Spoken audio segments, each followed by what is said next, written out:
slovenski policisti službujejo tudi na Bližnjem vzhodu.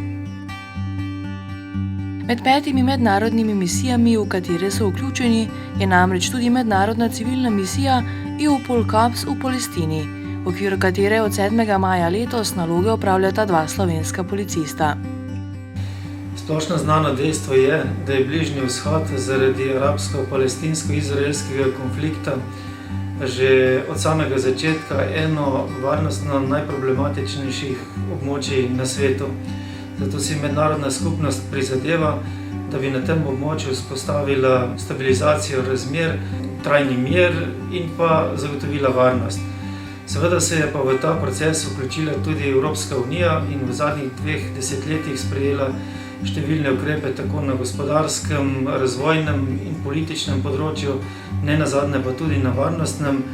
Zato je novembra 2005 Evropska unija ustanovila oziroma vzpostavila policijsko misijo EUPOL COPS, katere glavni namen je usposabljanje palestinskih varnostnih sil s poudarkom na palestinski policiji.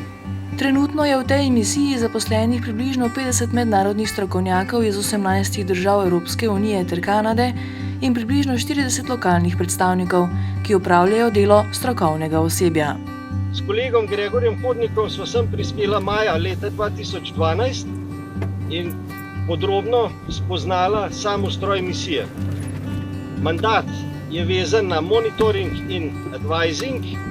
Iz njenega imena samega misije EUPOL COPS pa izhaja koordinacijska vloga palestinskim policijskim organom.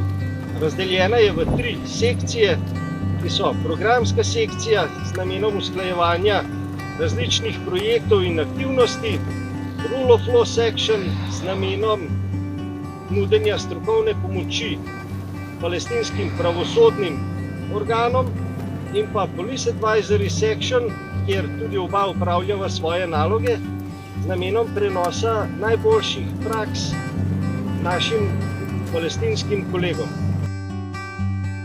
Delo slovenskih policistov v misiji EUPOL COPS je bilo prepoznano kot izjemno kvalitetno in visoko profesionalno, za kar sta bila policista Gregor Hodnik in Robert Urek nagrajena tudi z medaljama.